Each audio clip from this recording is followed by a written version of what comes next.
lunch, so we all just need to calm down, collect ourselves, and get ready for some learning. Now we're picking up from where we started, but I think you would have noticed that there's something on the board as you walked in. Can anybody tell me what they think is happening here? Yes. Erosion. Erosion, there might be some erosion. We can see that there are definitely some rocks and some sand that have been pushing off. Can anyone notice anything else? Yes. The algae bloom's happening. The algae bloom is happening, and what makes you think that's what's happening in these pictures? Well, because you can see heaps of bubbles, and that's pretty much algae. That's pretty much algae, that's right. And can anybody notice something else that is happening in the top two pictures? What can you see? Yes. Animals are near the shore. Animals are near the shore. Are they how they're supposed to look? What animal is this? Stingray. A stingray. Stingrays, do they usually look like that when they're in a happy environment? No. No. What do you think's happened to these poor stingrays? Yes. They have been washed up because the algae's suffocated them. The algae is suffocating them. You've learnt a lot about the algal bloom. Is this something that you've heard from elsewhere? Yes. You have. Okay, put your hands up, everybody, if you have seen or heard anything about the algal bloom that is happening at the moment. A little bit. A little bit? Very educated down here about the algal bloom. What about anybody else?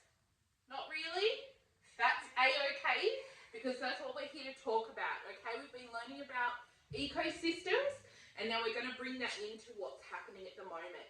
So what we're going to do is we're going to watch this video, okay? South Australia is home to some of the most beautiful beaches in the world, but its pristine coastline is facing a catastrophic threat. This upcoming summer could be really the end to our coastlines as we know it. A harmful algal bloom, which is a rapid increase in the levels of algae, has swept 4,000 square kilometres across the coast, killing thousands of sea creatures in what's been described as an unprecedented environmental disaster. Local surfers first noticed something wasn't right months ago when dead fish began washing up on shore, but say things have quickly gone from bad to horrific. It was like some kind of underwater apocalypse had taken place. There was hundreds of fish washed up, on a couple of kilometre stretch of beach. And at the time, it wasn't too concerning because we have had fish kills before, but it didn't stop, and it hasn't stopped for 4 months now. And it has been growing larger and larger and shifting all across the coast of South Australia. Scientists say climate change is a key factor and warn it may not be isolated to South Australia for much longer. This is a symptom of, a climate-associated event. It's not solely caused by things like climate change, but it is influenced by things like a severe marine heat wave, which we've been experiencing for over 6 months. And these are occurring across the country, so therefore it's really relevant to the entire country. It's a natural disaster and it should be considered at a national scale. All right, so what do we think after watching that? Do you have a bit more understanding now about what's happening there? Yeah. Is any bells ringing about things that you may have heard or seen on the news, or any news articles or anything anyone's talking about? Yes. Yes, it is good. That is because it is very local to us. So we're going to dive into what I'm hoping you'll achieve in this lesson, okay? So here I've got a list of these objectives that we're going to try and get through today, okay? So by the end of today, I'm going to hope that you can classify some of these organisms that we're going to talk about in that specific ecosystem that we looked at, having all of the algae come about, okay? Then we're going to reflect on what we've already learnt, okay? And we're going to apply it today to this class. So we already know how nutrients and energy flow through ecosystems, and we already know how that energy flow and food maps, when we talked about that before, can change depending on various abiotic and biotic factors, right? So we're going to look at that today as well. And we're going going to think about, just in the back of our minds, what are some different ways or factors that you could do as a member of your society in as little as possible to a big scale as a community and as a country, of ways that we can prevent these big devastating changes from happening to our lands around us that we all like to play, live and learn in. Okay? So this is what we're going to work towards today.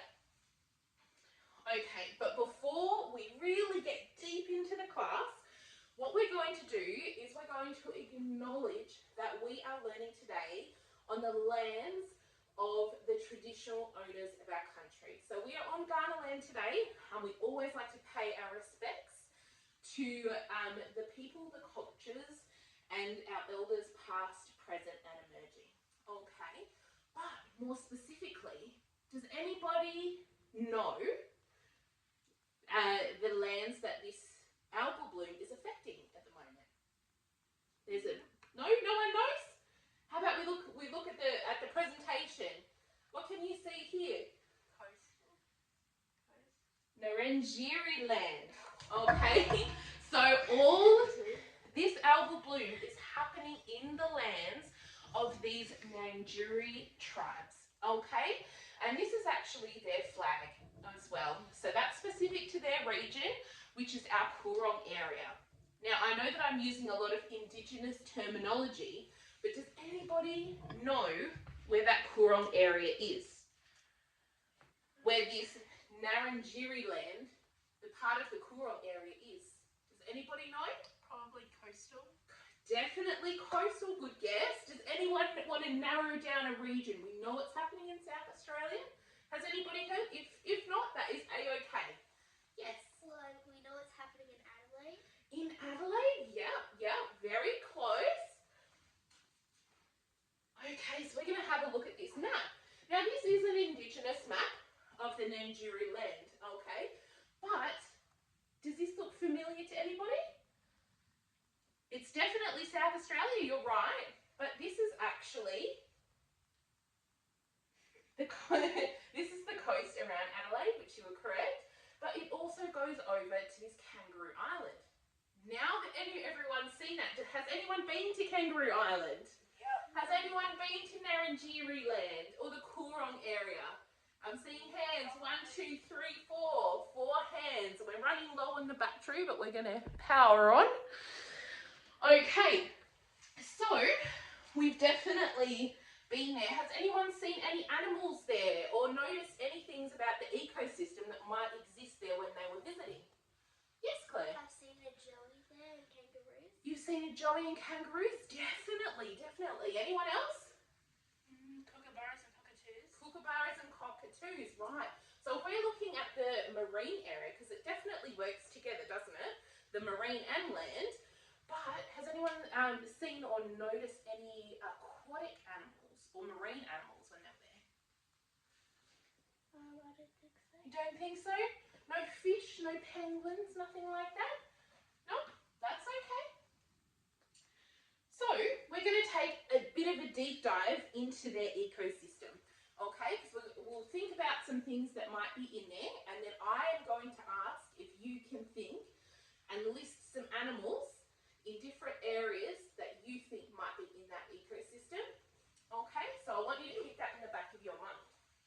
So we have seagrass. Oh no. My photos aren't coming up at the moment, but that's okay.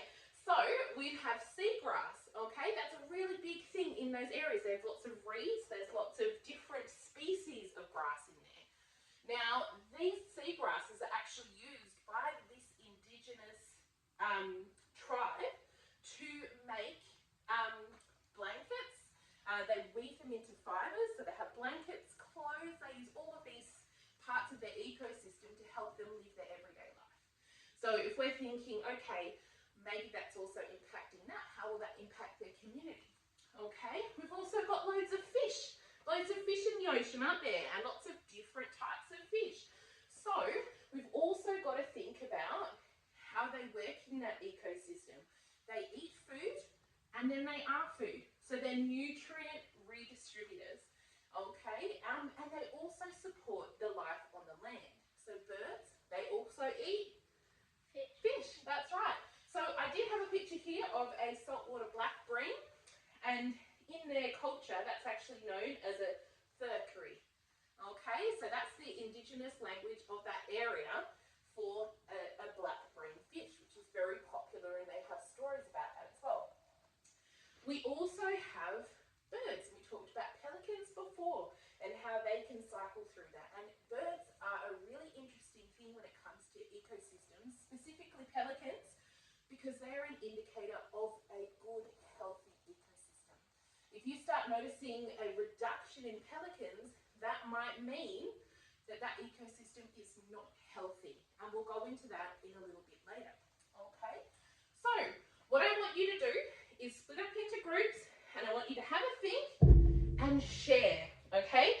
Can I please get Isabel to read out what we're asking everyone to do, please? List and group as many organisms as you can by a classification system: plants, consumers, producers, mammals, to contribute to a whole class Dichotomous key. It is a tricky word, but again, we'll go through that a bit later. Okay, so these are just some examples. You might think of many more. You can think of all different types of animals and plants in that area. So I would love if we could get out our pens and papers. Okay, we're going to pair up into groups, but for you guys, because we have such small number, we'll do it one by one. And you're going to come up with a list of animals.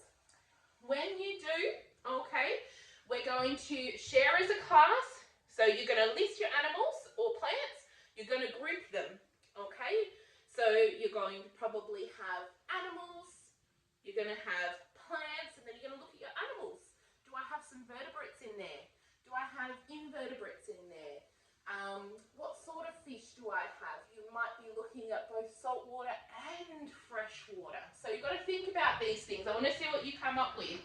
I would like everyone who doesn't have a pen and paper, I'll need you to come up here. I've got some spare pens and paper up here. We'll grab those, and then we'll all come together, put our list together, and then we're going to see what we get as a group. So off we go. We got 3 minutes.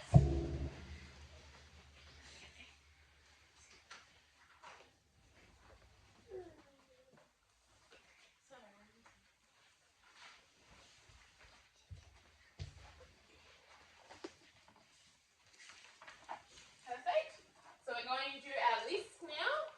So you make a big list as long as you like, and then we'll look at grouping those. If anyone has any questions, feel free to put your hands up and I'll come around and check in on you, okay?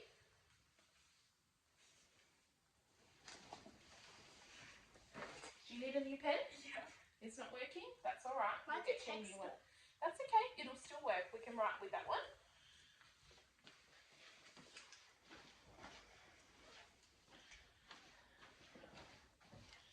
Okay.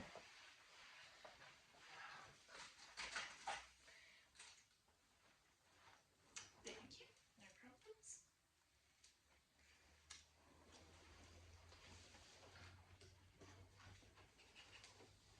One by fingers all over. That's all right. You know where they are. You can get a new one.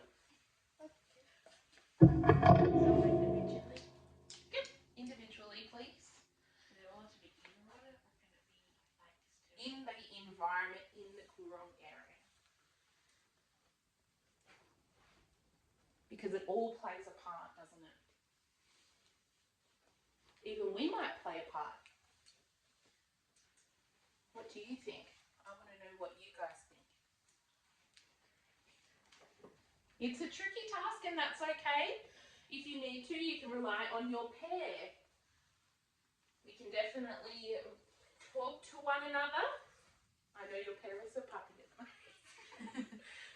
We're just pretending for the sake of the video that you have a pair. Okay.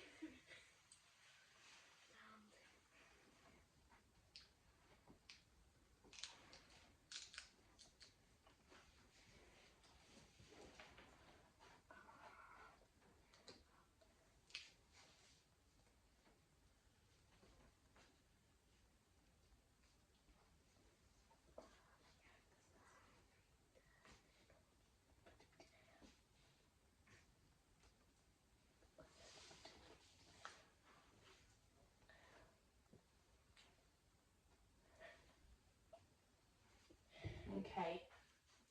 About 10 to 15 more seconds if you're really struggling or you feel like you're done. I want to see your hands on your head. That's okay if you don't have many. That's why we're in a big group, because we're all going to bounce ideas off each other.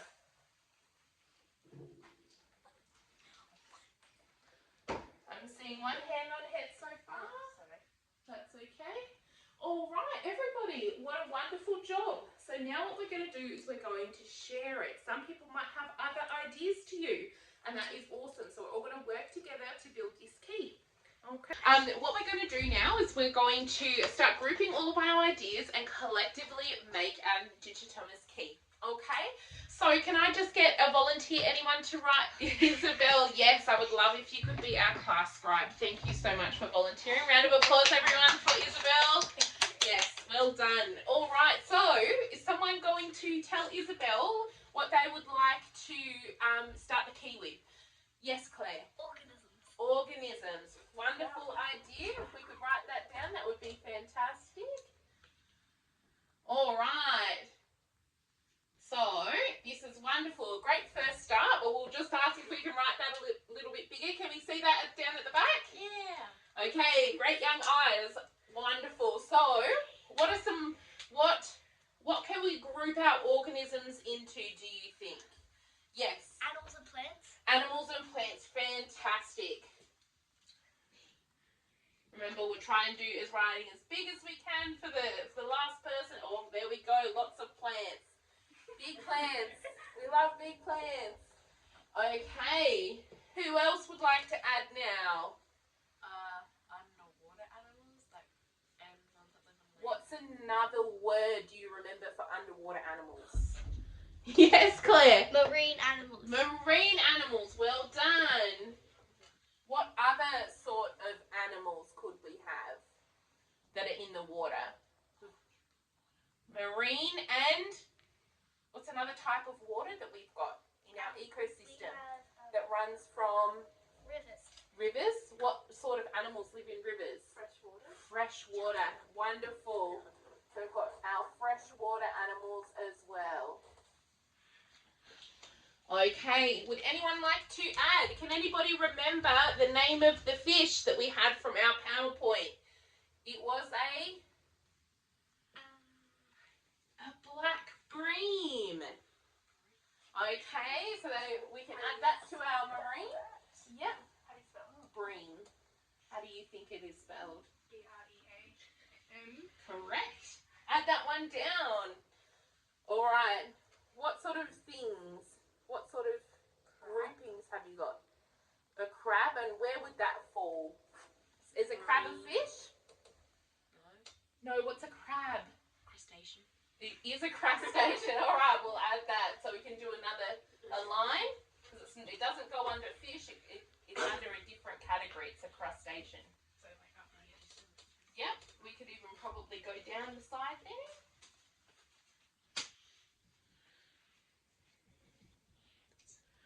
Okay, I'm seeing a very lonely piece of the board over here as well. Does anybody want to add anything to this side? Yes. A mammal? A mammal? Is a mammal a plant? No. No, that's okay. We love mammals, and there are a lot of marine mammals, so we'll keep thinking about those. Come up with a list of mammals, and we'll check in later. Yes, Madeline? Marine plants. Marine plants. Yep, we can add those ones in. Do you remember from before in our presentation what some of those marine... Oh, yes. Oh, never mind. Never mind, that's okay. We can come back. Do you remember what sort of plants can you find down at the bottom of the reeds? Seagrass. Wonderful. So we'll pop that down there. Has anyone got any other ideas? Marine ones. Marine or freshwater? Oh, did I give something away? Yes, Oh no! Is that what you were about to say? Yeah. Do you want to keep telling us about it? No, that's okay. Incredible. So we reeds. There was another type of animal that we talked about in the presentation as well when I was teaching you about certain animals and plants in that specific area to the Coorong. One that could indicate whether an ecosystem was healthy or not. Pelicans. And what are pelicans? They are birds. So let's add that down to the list. Where should you? Okay, so we're back online now. So we've done a wonderful start to our key. So now we're going to give Isabel a great big round of applause. Well done, Isabel. Thank you so much. We really appreciate that. So what we're going to do now is head into our next activity. So I'll get all pens away and then we'll move on with the class. And that is the end of my teaching segment. Thank you.